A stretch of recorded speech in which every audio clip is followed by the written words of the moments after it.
So funny about that. So many people ask me, like, who in the fuck is that guy? It's Brushy.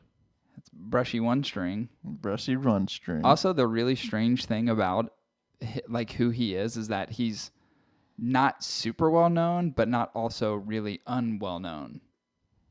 Yeah. He's kind of well known. So that song has 2 million. It's got 2,200,000 plays on Spotify. But like on YouTube, it's like 4 million or some shit. Yeah, it's wild. Because everyone wants to see Brushy One String with his like no teeth, whatever he does, which is crazy. You ever sit awkwardly in a couch when you like feel awkward? You know what's weird? It's like you're kind of in an awkward couch, but I'm like kind of in a not awkward couch, which is.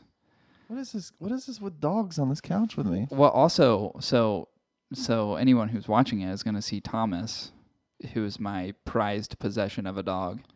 He was the most even-keeled of all three. Get off my dick. He is adorable. He's my sweet, sweet, sweet baby angel with the sweet brown eyes. He is like the most neutral dog on earth. Yeah. And you witnessed yesterday, Caden and Lily going at it. Oh, man. And Caden finally showing his who he is as a Cane Corso, and literally took Lily's neck and just started tossing around like a rag doll.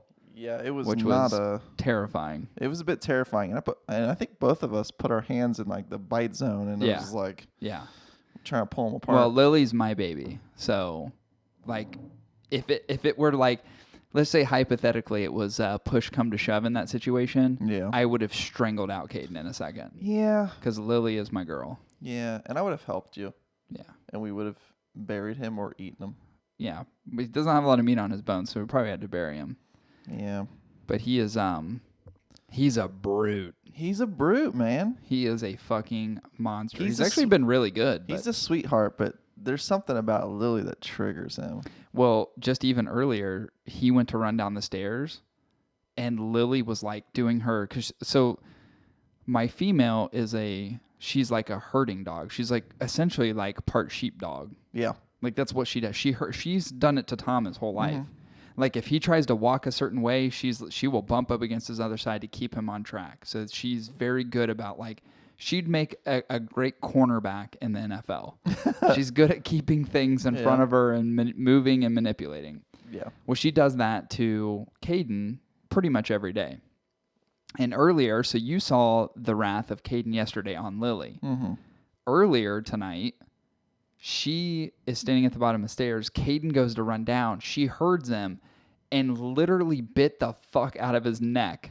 And he ran back upstairs and laid at my feet. Like, what the fuck? And I literally felt his neck, and it was just all wet from where she bit him.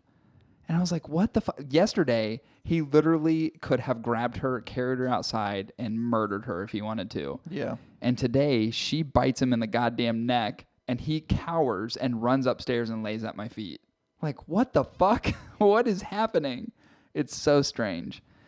But anyway, we made the decision to adopt him out to another family. So we won't be keeping Caden, which saddens me greatly, but it's the best thing for him, and it's probably the best thing for us as well, even though I've cried probably about 6 times since. It's a waste of good meat. Yeah, it is. Well, it's a waste. You know what it's a waste of? A hell of a fucking guard dog. That's who true. Literally scares the shit out of everybody. Every time we walk past them, they're like, what is that dog? So we walked the dogs yesterday. Are you talking about that lady down the street? Yeah. And there's like I don't know what it is about his other dog, Tom. Yeah. But he like whines like a tea kettle. Yeah. Like steam escaping it when he sees humans or other dogs.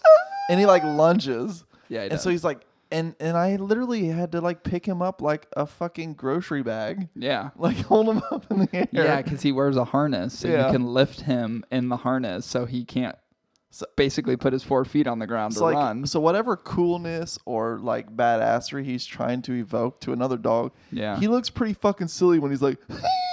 he just does. Like fucking hanging in the air. It's actually pretty funny. But yeah, it is silly.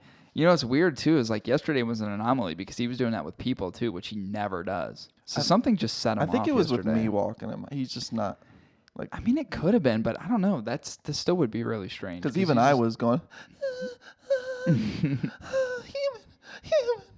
That was funny. With all the quarantine, Right, of course. I haven't seen people. He is a good boy, though. Thomas is the best boy. That's why he's down here with us right now, is because I don't have to worry about him bumping into shit and biting hands and doing stupid stuff.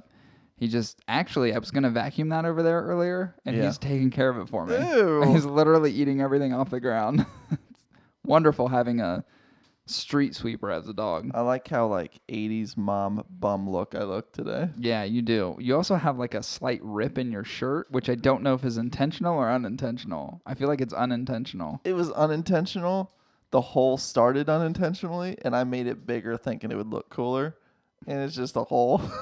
Well, there's no other holes present in the shirt, so it looks I think I need really a couple dumb. in the nips, a couple just here. Expose your nipple. Just, like a style. And you're also wearing the same joggers you were wearing yesterday, which we found out are black people joggers. Hey, there's a white guy modeling it. What are they, Sean John? South Pole. South Pole. Which I don't know if those are actually specifically made for. I thought they were though back in the day. I thought they were. And that was not to be racist. I know people just contextually take things out of context these days, but literally. And North Face is just Eskimos, right? Exactly. I remember. So I had this clever idea because North Face was the thing, and I was like, well, what if someone created South Butt? Yeah. It's a real thing. Someone South actually butt? did it. Yeah, I remember telling that to Lauren. She's like, that's pretty funny. And I was like, let's see if anyone's ever done it. And I remember Googling, and South Butt is a real thing. I was like, well, fuck. I always have these clever ideas that someone's already taken, which is a real bummer. I feel like I've come up with a lot of inventions, really cool stuff that you could do. And actually people have said, it's a great idea. You should do it. And I'm like, I don't like to execute on the ideas. I just like to come up with them. It's not as fun for me having to actually work through it. What would you call the middle of the world then? Soggy belt? Wait, what? The belt is the equator, but there's a lot of water usually there. Do you understand what I'm saying? North Face, South Butt. Yeah. Right. Soggy belt. Well, flabby.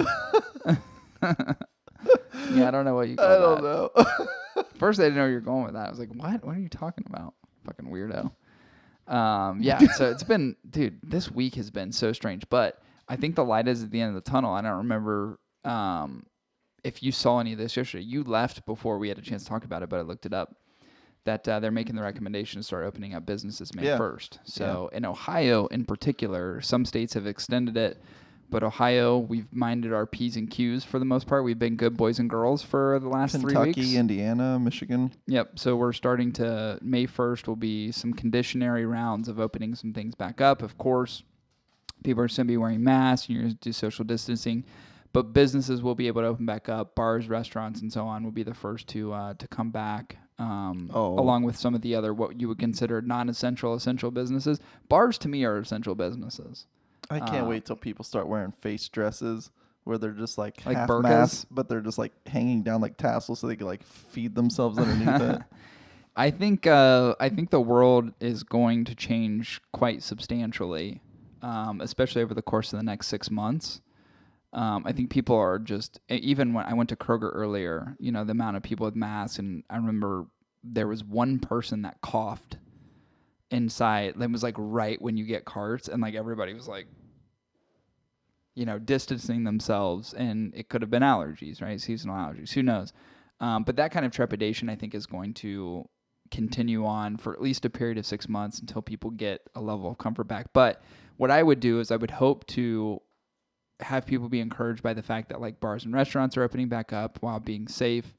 Because the reality is we've got to kickstart the economy again. There's just no way we can't go out and live normal lives again, or I'd say at least semi-normal lives. Normalcy is going to be redefined, but my anthem for the entire comeback of the economy is gonna be "Kickstart My Heart" by Motley Crue. I should rewrite the lyrics to that. Yeah, kickstart my.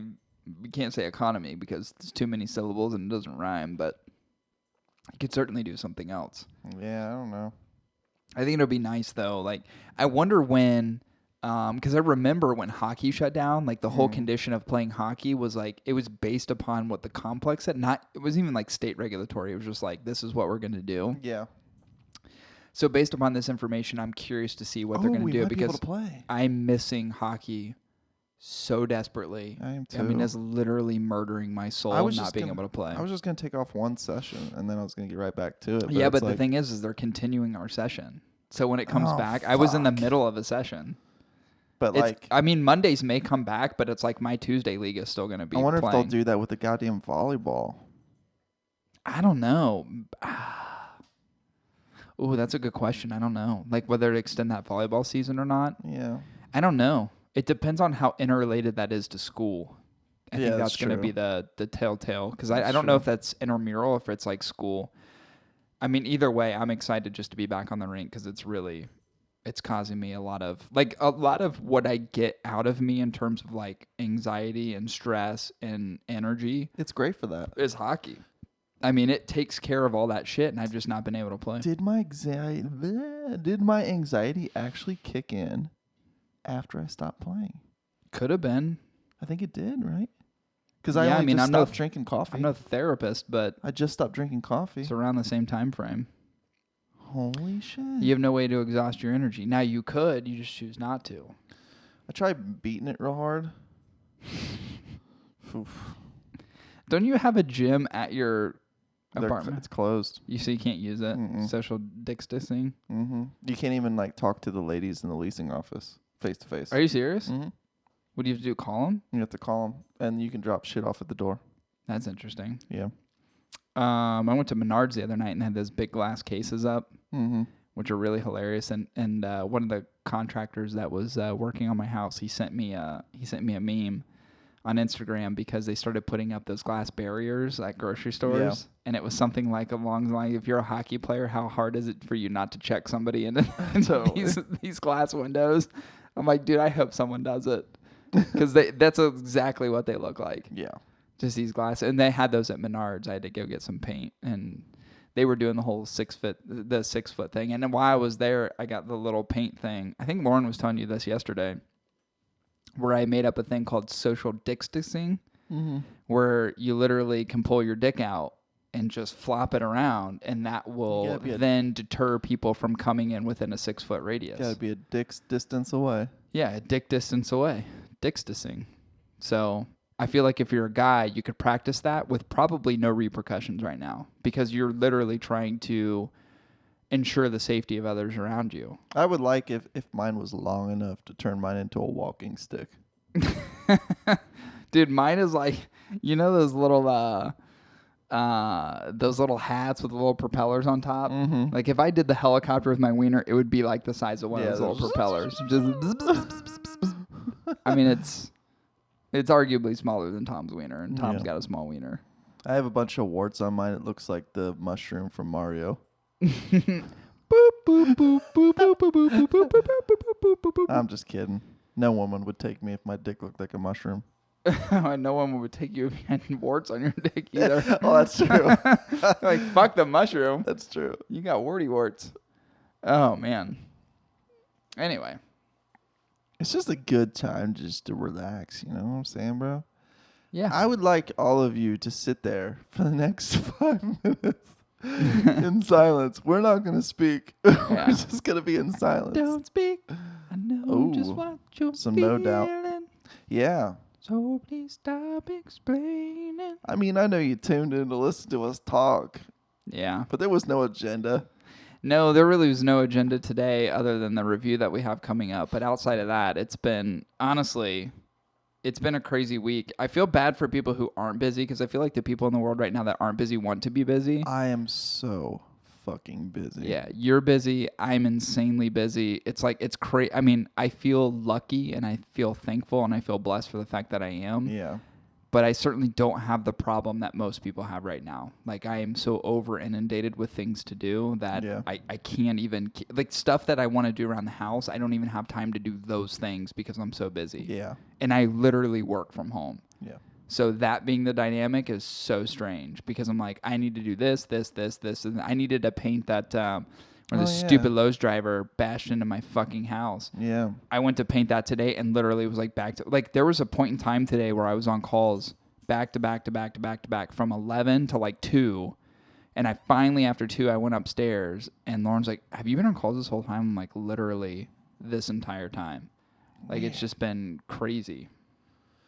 Yeah, man. It's a weird thing. Just been working at home and eating a lot of popsicles. Yeah, you've been all about those popsicles, haven't you? I've been bashing some fucking popsicles. You know what's a weird thing about a popsicle is that it's like, it's seemingly not harmful, but then you realize the sugar content in it. And you go, diabetes is setting in. I swear to you, I'm getting fat from popsicles. Right, you may be, because they're so high in sugar. Yeah. So we got our government stimulus check the other day. And I think I already told you this, but we decided to allocate all of our funds to just buying sushi, which is what we're doing tonight. So Lauren and I are getting sushi for dinner. So we're allocating the entirety of the funds to just eating and smashing sushi. Yeah. Which I'm super stoked about. Keep in mind, people, Cory makes more than enough, so he didn't really get anything. No, we didn't. No. We didn't. It's not like I'm spending $1,200. No, there's no $2,400 on sushi. I'm sorry. I didn't even preface that. Yeah. No. We don't get it's not the full amount. We're not just like going and buying out the whole sushi restaurant for a night. Yeah. No, it's not that. But yeah, I mean, what we did get, we were like, God damn, let's just go get some sushi and go ham. Yeah. Which I'm really, really, really excited about. That'd be awesome. Also, we're drinking Weller right now. So I'm drinking Weller Special Reserve because it's not only a great bourbon for the money, but I went and did my bi-weekly bourbon purchase today. Dude, they had like 20 bottles of this. This used to be, you couldn't find it anywhere. And then they literally had 20 bottles on the shelf. I was like, huh. By the way, the dude I bought the Four Roses from when we went to the store, he said he didn't even realize those were even supposed to be up on the shelves yet. The Four Roses? The single barrel? Yeah. Because I guess they were out. Yeah, so single barrel is sometimes hard to find. Yeah. There's some places that always have it on the shelf, but then there's some places like even Arrow Wine, where I got the Weller, they typically don't have Four Roses single barrel on the shelf. They have small batch all the time, which is good. It's not single barrel good. But that place has single barrel, I feel, is on the shelf most of the time, but a lot of places have it behind the counter. Yeah. It's one of those in-betweeners where like you can get it, it's pretty readily available, but then some places it's not at all, and it's behind the counter. Just depends on where you go. Yeah. But the single barrel is the shit. I've got it right up there. Hey, Wellers, if you drink it, you will feel much weller. Yeah. It does make you feel very weller. It's good. The Special Reserve is the cheapest one. I got the Antique 107 for the first time last week. That's one that is way more difficult to find. This one seems like it's all over the place now, but this is only $22, and it for $22 is like the best bourbon you can drink. It's good for $22. So I'm a huge fan of Weller. I have 5 bottles now. I think I have 38 bottles in total of bourbon now. I'm convinced that if you drink enough alcohol, the alcohol content would kill COVID. And yeah, I've said this before, and I drink bourbon almost every night. Yeah. It's rare that I don't at least have a glass, and I've been drinking today since, I'd say earlier in the day. Yeah. I'm not going to give an exact time frame, but I've been drinking a little bit, so this is like my third, I think it's my third glass. I'll be honest, there are times where I'll start at like 10 or 11. There's nothing wrong with that. No. Listen, you got to do you in these extenuating circumstances. You know, there's a reason why alcohol is considered essential by most states. Yeah. In terms of the coronavirus and like prohibitive whatever, right? And like alcohol is considered an essential. So all liquor stores in Ohio, I know for sure, are open because I go to them. Yeah. And it's because of alcoholism. That's exactly why it is. Because you don't want people committing suicide. You'd rather them just drink their liver to death. It's like 13,000 people died this year from COVID-19. 34,000 died from not drinking alcohol. Yeah, just going through horrible withdrawals and suicide attempts and whatever. It's the only thing that numbs the pain. Yeah. Do you think that there's anything as a part of this? Do you think anything's like, what do you think won't go back to normal? Like, what do you think, because the impact coronavirus has had on the world, what do you think will change and what do you think won't change? I think established workplace environments, like as it pertains to like on-site jobs. I feel like you think that'll change? I think they'll be much more open to remote work. Yeah, I do. I 100% agree with you there. And actually, it's weird. Like even Lauren's organization, because obviously they've always been traditional office, which she likes, because she works for a great company.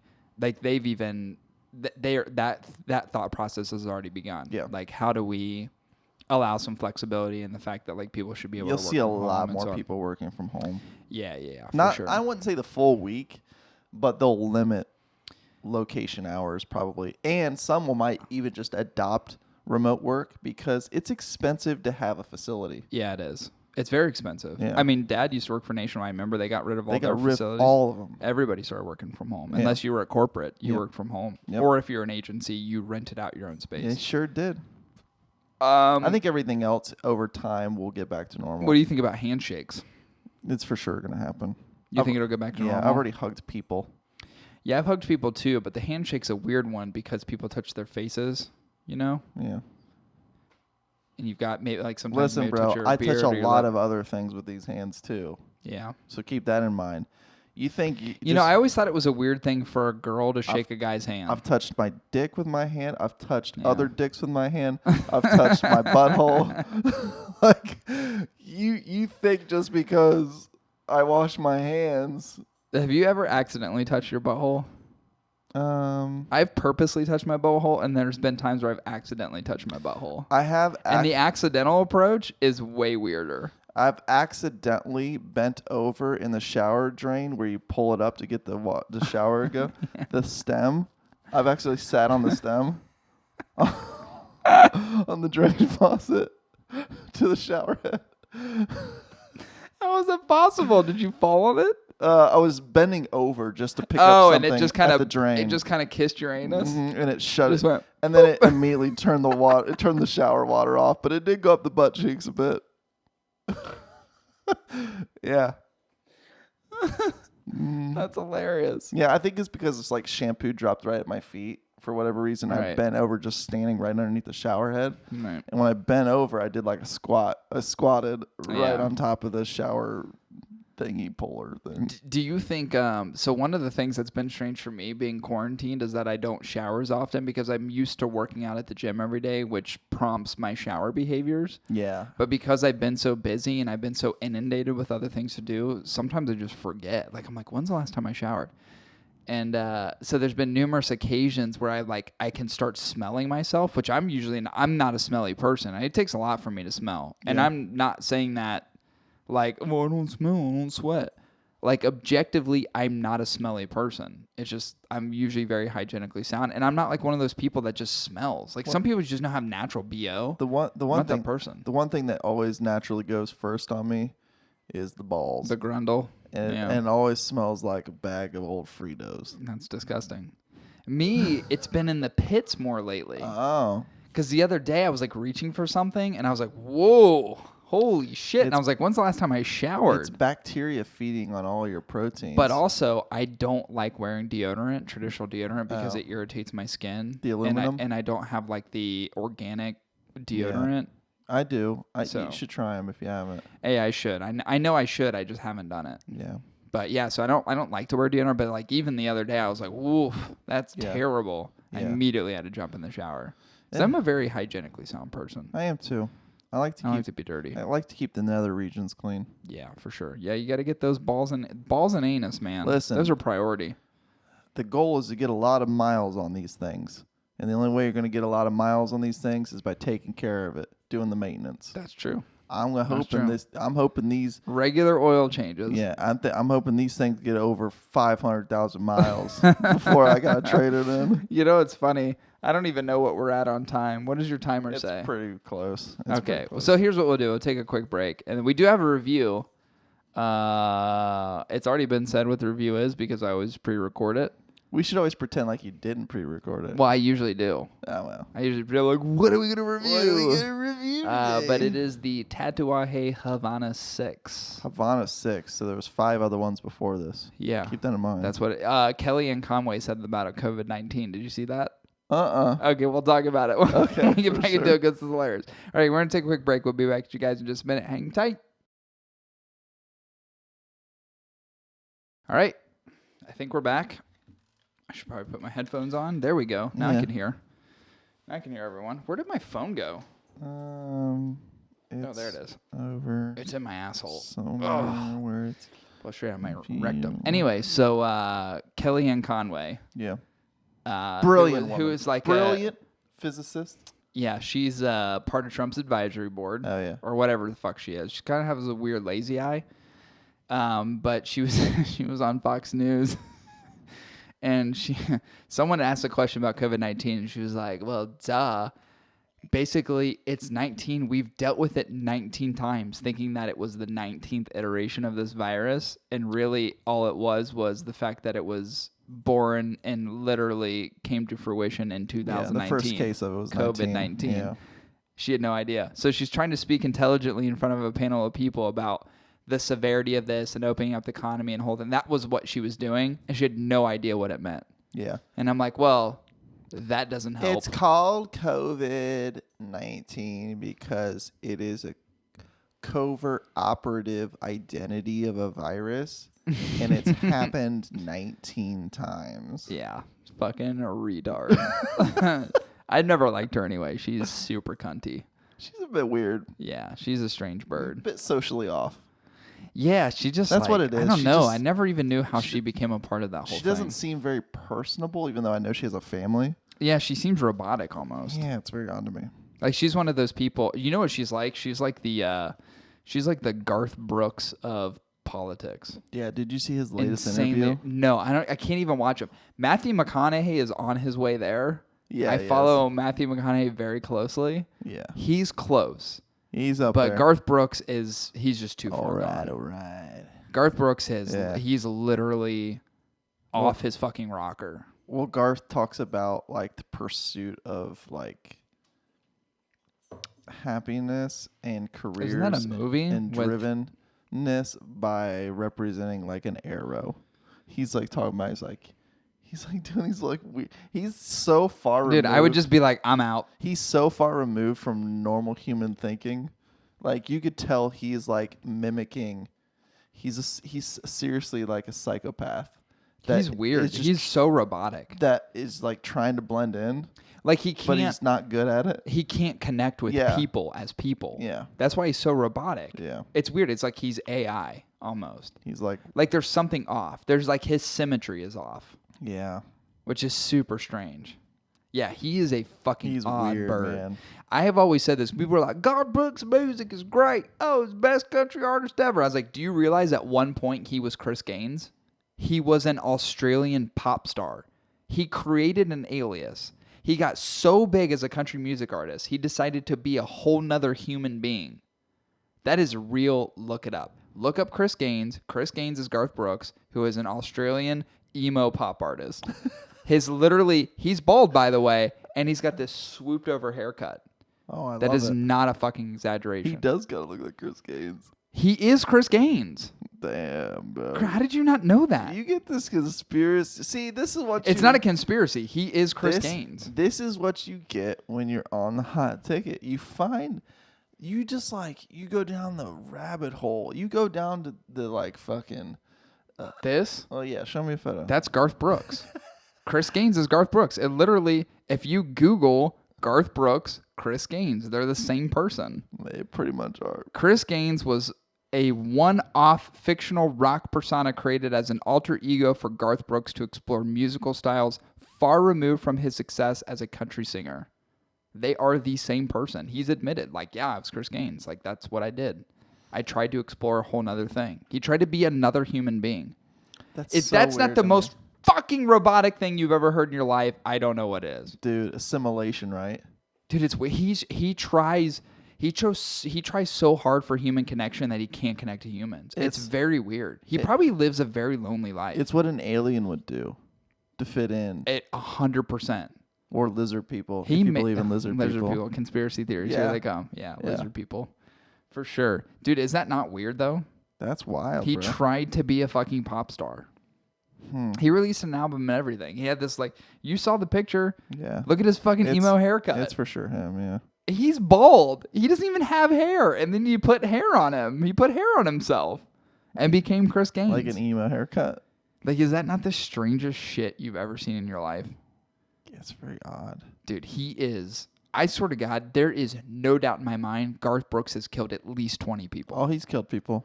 Mm-hmm. People have been murdered at the hand of Garth Brooks. And I don't mean that he's had people killed. I mean he has intimately killed people. While singing to them. Probably. Serenading them and then just like... He did. Ripping their dicks off. Him and his wife literally did a live stream recently, last week. Did they actually do that? Playing songs. Yeah. No, they didn't. And it's the fucking most awkward shit. They didn't. They totally did. What? Who's this? She's famous too, right? She's blonde-haired lady. I don't know. Isn't it like Faith Hill or some shit? Isn't that his wife? I don't know. She's married to some fucking... But it was so awkward to watch. Ugh. It makes me feel awkward. He's so... Dude, Matthew McConaughey is well on his way. He is. All right. Dude, he said something. His first Instagram post is literally the funniest shit you could ever see in your life. Well, he just got done talking about COVID-19 too. Yeah, I saw where he posted something the other day, and I didn't have time to watch him. Like, I'm definitely going back and watching this. I saved it to my thing so I could go back and watch it. Tommy, what are you doing, buddy? So my Tommy boy's up here. You want to say hi to people? You're so handsome. He's my baby boy. He's always gonna be my number one boy. He's just the best. Anyway, we've got a review to do. Let's fucking break this shit down. We reviewed this week the Tatuaje Havana VI. Hold on. Uno, dos, tres, cuatro, cinco, seis. Seis. Havana VI. So here's the thing. So the irony in smoking the cigar and reviewing it was this is the very first Tatuaje cigar I've ever had. And it was what turned me off about Tatuaje from the very beginning. You remember this experience. I had this insanely tight draw. I mean, the draw was so tight on the cigar that it was like not even... There's no way you could salvage it. There's there's no amount of loosening up you could do on it. It was virgin tight. It was fucking prepubescent vaginal tight. Yeah, virgin tight. It was too much. Yeah. It was too much. And... Maybe that's why the color's red, cherry poppin'. God damn it, Chris. See, I took it far. You took it too far. It was insane. And literally, it was like this experience. And I was like, and you know me, I'm like, I'm willing to give something else a try, right? Sure. Let's give it another try. Yeah. So I tried another Tatuaje after that same exact issue. I'm like, I'm fucking done. I boycotted Tatuaje for 2 years, probably? A pretty good 2.5 years. Yeah. I was like, never again. Like, no, I just don't want, I'm not paying this money for this kind of experience. So the irony is that this is the cigar that we reviewed, and this is the very first Tatuaje cigar I ever smoked that I didn't enjoy. So here we are, years later, literally years later, smoking the same Tatuaje I had my very first experience on. Yeah. So now it's really time to see how this bad boy stacked up. But before we actually get into the breakdown of the components of the cigar, Chris, how do we review these bad boys? I'm glad you asked, Cory. Thank you so much. Thanks for joining us tonight. Or day, or whenever you listen to this podcast. Thank you for being here. Each cigar review starts with a total of 60 possible points and is broken down into 3 main categories. 10 points for construction, 20 points for burn, and 30 points for flavor. We then deduct points for less than optimal construction, burn, and flavor and see if the good cigar is worth the price for a possible 1% bonus or deduction, Cory. Are you paying attention to me? I'm paying attention. Because of the quiz after. Finally, we average out our individual scores, giving you guys our total cigar rating out of 6. Now, Cory, quiz time. Mm-hmm. How many points did we do for burn? You got 3 seconds. 20. 20 is right. Good ding, job. Ding, ding, ding. Okay, next question. Yep. What percentage do we give bonus or deduction for less than optimal construction, burn, or flavor? I'm going to go with 1%. 1%. That's right. Yeah. Trick question, because I said it wrong. It's actually... it's not construction, burn, or flavor. It's for the price. Wait, did you actually say that? Yeah, I did. So, that's a bad one on Teach. Teach got that one wrong. That was a free one for the entire class. All right, Jaime Escalante, get it right. Yeah, good job. Proud of you. Did I pass? Yeah, you passed. All right, now I saw you buried in your phone, and I want to make sure that you know how this shit works. I was pulling up the fucking review because I don't have laptops anymore. There's no laptops. So I've got to do everything from my phone until I get an iPad. Yeah. This is the Havana VI by Tatuaje. This is Habano wrapper, Nicaraguan biter, Nicaraguan filler. We smoked this in a Robusto 5x50. The crazy thing is this cigar comes in roughly at the $7 price point. Pretty good for a Tatuaje. That's a pretty good price off the bat. Pretty good price off the bat. So as we always consider pricing into the total value of the cigar, keep that in mind as we break these things down to understand whether or not it's worth what we would consider probably a more economical price point on a cigar. Yeah, totally. So let's get into the construction. Chris, what did you think? Brother, this is a beautiful reddish brown wrapper. There's interesting color about it, even though it's a Havana, right? Habano, sorry. It has a different color to it. It's more, in my opinion, it's more reddish. It doesn't than brownish. Very much has a reddish hue to it. I thought it was great. Not overly like packed. It had a little bit of give to it on the squeeze. You know, when you squeeze a little bit. The other thing I liked about it, it was slightly oily, but it had that nice fuzziness to it. You know, sometimes when you like rub some tobaccos. Or like a young baby. It's like real fuzzy. Young babies are fuzzy? Yeah, have you ever touched a baby? No. Not sexually. I'm in the habit of touching babies. Yeah, I don't mean sexually. I don't have my own baby, so for me to say I'm in the habit of touching babies is a very weird thing. Okay, imagine touching a baby's bottom. Okay, they're fuzzy? Oh, fuzzy. I'm excited to have a kid, by the way. Like peach fuzz, yeah. Do you know, so side note, for reals, mm-hmm. I have for a long time, I'm 32 years old. I'm going to be 33 soon. Yeah. I've been like, yeah, I'm not ready to have a kid. Like, I want to do shit. I want to fucking explore the world. Like, we go on vacations all the time. I'm ready.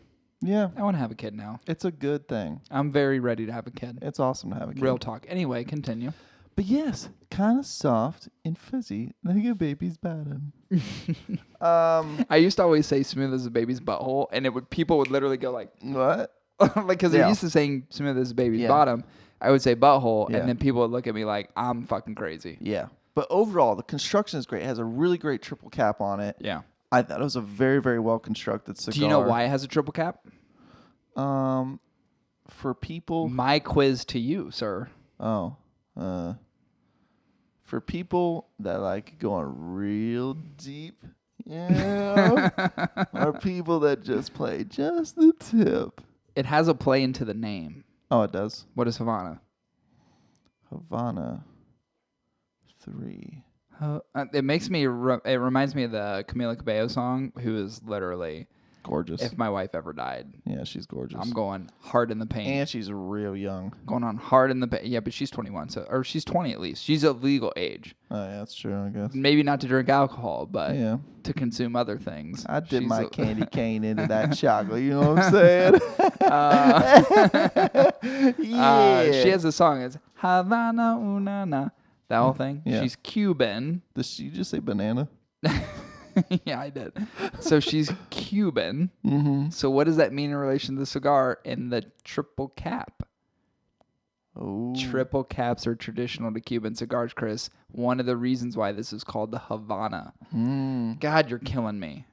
Well, it's called Havana, and then, of course, they use the triple cap, which is traditional Cuban style. Oh. Okay, continue. I thought they were the third country to be embargoed by the United States during 1940. Also could be true. You can continue. But I thought the construction was great, man. Yeah. It was a great cigar. I would definitely say for $7, the construction is immaculate. Yeah, it's a great one. Great triple cap. I agree with you. It has that reddish hue. Also, I don't want to understate the fact that it has the simplicity to the band. I love that in cigars. One thing I love about Tatuaje in general is that everything they do, there's a consistency to it, and it's recognizable. Yeah. I love the subtle logo placements, and I love how they have very, very simple labeling. That, to me, creates consistency around the product line across the board. They have simple black labels, simple brown labels, simple white labels, simple red labels. Like, I love that simplicity because it's recognizable. It's not too flashy. It's not overstated. It's very, very... It's good and it's recognized. I just dig it. I dig it a lot. Yeah, I agree. 100%. But yeah, I thought the construction on it was flawless. Yeah, it's great. So what do you think about the burn? Dude, this is a good 1-2 puffer. It's a Robusto 5x50. It was pretty great smoke production. I would say it burned slightly wobbly for me, but it always managed to kind of correct itself. Yeah. Did it pass the whole test? Yeah, it did. I mean, I set it down for 5 minutes. I think I was looking up shit on Wayfair. And like responding to some emails. And yeah, I put it back in my mouth. It's fucking drawn like a champ. Yeah. What was weird though, and this is why it's just sometimes weird where cigars surprise you on burn. It was a nice, good burn and draw for the most part. It wasn't overly tight. I know sometimes in your past, your dark past, very dark Tatuaje pass, it's always tight. This one was not tight. I think it had the right amount of resistance on it. That really made it easy to get some good smoke production. But I will say this, I got down to about the third, I want to say, and I started to notice it kind of go wobbly again on the burn, and it like suffocated itself. And I was like, damn it. And I had to relight it. So I had to take away a point. Right. But other than that, it burned great. It was great smoke production. Yeah, I would say unlike Tatuajes of past, this one was actually really nice on the draw. So actually, not only an adequate draw, but a good draw. The only thing that was lacking a little bit for me was just the amount of smoke production. It's not that it was a tight draw lacking smoke production. It was a good draw lacking smoke production, which was a little strange. Gotcha. I did have one outage towards the end that did cause a relight, so I get a minus point deduction on that. But I think all things considered, to all the Tatuajes that I've had, which I've, of course, smoked a ton of Tatuajes since this first one. You like that Corojo brown label? I do, dude. Brown, that thing's so good in it. And Me Too's, man. And Me Too's. Oh, God, Me Too's like, are so just good. the fucking, like, I mean, literally sets the bar for amazingness across the board. I actually have a whole bin full of Tatuajes right now. That's how many I have. So I'm a huge fan, and got back on the train actually quite some time ago. But I thought because this wasn't as represented in the same sense as the ones past in terms of like the tight draw, is actually quite the opposite. Yeah. The burn to me was pretty superb as I reflect on the first Havana VI that I had years past. Yeah. So I thought it was really good. Just a minus point deduction because of the relight attempt and the outage at the end. Yeah, totally. So what did you think about the flavor? Arguably the most important piece of how we break these cigars down. Yeah, it always is the most subjective, but always the thing that people gravitate towards. People, if you have a mouth like me, if you have a mouth like me, gross. Even the tonsils. You still have your tonsils? Yeah, I do. Huh. You'll get the same experience I got. What did I get? Same thing you're going to get. Tangy and creaminess. From the get-go. Yeah. Bro, this was not a spice-forward cigar at all either. This was a very mild spice up front. It opens up into some strange aromas, too, that are really fun on a retrohale. And I'd be honest with you, most of the time, I don't even retrohale anymore. Yeah. I know I should. Yeah, I don't know why you don't. But I just don't. To me, it's so much more pleasant. But this one, I wanted to try it because even just holding the cigar in front of my face, I was getting this like weird smell from it. Yeah. And I was like, Yeah, you kept talking about the aromas the whole time. And so I decided to do a retrohale. Oh, it was like KFC's 9 herbs and spices. It was the crazy. It's 11, but that's fine. Oh, it's like 11 herbs and spices. it hit every goddamn little nose hair and triggered just a plethora of new smells and sounds. Mm-hmm. Yeah, even sounds. and on every sensory level possible. Yeah. But it was just, it almost, it had this kind of like herbiness to it. I don't know how to describe it. At first I was telling Cory floral, but it wasn't floral like I got from a Davidoff. It was like something else. Interesting. And so I'm quoting it as herbs. Hey, that's fine. Yeah. That's fine. But it's a nice tangy cigar. And there's like a nice creaminess and smoothness about it from the get-go all the way to the end. And it gets more like that creamy and tangy as you go. It's just a nice graduation of flavors. And it's a finger burner in my opinion. Yeah. It was a great taste. Yeah. Very complex too. Very much so. Yeah. This cigar freaked me the fuck out. Mostly because I thought I was having a stroke.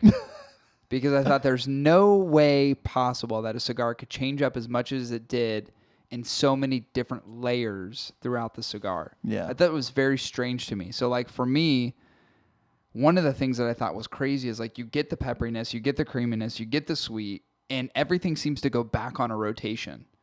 It's like all these different flavor profiles seem to repeat themselves. It's almost like riding a roller coaster and then just never getting off of it and riding it again, all the way to the end. One thing that was a bit different was that as you get to the last third of the cigar, for me, the cigar didn't get harsh. It's like the flavors got more full, but it seemed to be more of that peppery and that earthiness than it did like the creaminess and the subtle that I got more of in the beginning. Yeah. But the different types of flavors in the cigar is really what freaked me out. I was like, there's just no way you could have this much in this cigar change so often. And I was like thinking to myself, I'm like, man, am I tasting what I'm tasting? Like, is it the mood? Is it the environment? Like, what is it? But I was very intentional as far as like absorbing as much of the cigar that I could. And I agree with you in terms of the aromatics. Like, that's one thing you definitely get from this cigar is that like as smoke is wafting in your face, it's just full fucking flavored. It's just like a really nice smell. It's honestly sensory overload. Yeah. It's so much. And I agree with you. It's not like Davidoff, but it's there and it's present and you get a lot in terms of flavor. Yeah. This is a cigar that I decided like, yes, very much want to retrohale. And it was just like, dude, it's like someone fucking, I don't even know. It's like I had a steak in my nose, a fucking bed of flowers in my nose. Yeah. Like it's like a pile of wood in my nose. It was like everything that you could possibly derive in terms of flavors that are usually common in a cigar seemed to be all packed in this Tatuaje. Yeah. It was almost confusingly complex, but yet simplistically balanced. Yeah. Very fucking strange. Yeah. Now, when I say strange and I use those adjectives, I mean it in the best way possible. I thought the cigar was really good. Yeah, it's good. The only thing I didn't like about it was it did become very peppery towards the end, which is not my thing. Lip tingly is what I experienced. Very lip tingling. Yeah. I agree with you. Almost like, and again, I don't want to say harshness, but just it's bold and bright in terms of that flavor profile, which is not one of my favorites. But like everything in like the first 2/3 of the cigar, I was like, holy shit nuggets. Dude, it's really this nice. Is so intensely good. I really, really like it. It's kind of like a dessert cigar, which I didn't anticipate it being. Yeah, it kind of is, isn't it? Because I've always thought Tatuajes are like, you just got to smoke it. Like, I don't know, like by itself, it's going to be spice forward usually. Yeah. And it really won't go with anything else. But there's something about it. I could see it being treated well and paired well with like, could be a dinner, could be... Dude, honestly, fucking make it a toss-up. This fucking thing pairs well with everything. Yeah, it could be paired with a lot of stuff. So what did you think in terms of pricing, value of the cigar? I think we can both agree, right? So the first one of 2020, in my opinion, it is worth more than what the price is. Definitely a pricing bonus, right? Yeah, for sure. Yeah, I agree. I thought it's a great cigar, and at $7, it is hard to dispute that. Yeah, I would agree wholeheartedly. Yeah. Yeah, I'd definitely give it a pricing bonus. So that being said, what's your total score? Well, brother, I got a 10 out of 10 on construction and 19 out of 20 on the burn. I had that one relight issue. A 25 out of 30 on the flavor. I almost gave it a 26, but I decided not to. I don't know why I did, but I'm sticking to my 25. Interesting. Yeah. I was great. With a pricing bonus. With the pricing bonus comes out at 91%. So ironically, I gave it a 10 out of 10 on construction, also a 19 out of 20 on the burn. And because I was also undecided on a 25 or 26, I get it a 25 and a half. I split the difference because literally I did the same exact thing. Man, I just didn't decide on one versus the other. I said split it down the middle. Yeah. So 25 and a half is what I gave it, of course, with the achieved 1% pricing bonus, which gave me a 91.8. Yeah. It's like a 91.5.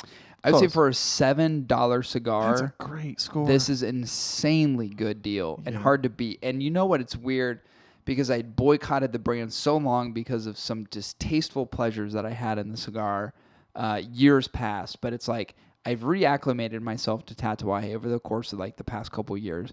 And it seems like I enjoy them more and more. And it's weird because we're so challenged by the fact that we have to try all these new things, right? All the time. We've always constantly been like, we got to try this. And people, there's even times where people are like, why would you waste your time on that cigar? And it's like, we got to try everything. We've got to be as objective as possible, and we've got to be as wide range as possible. Yeah.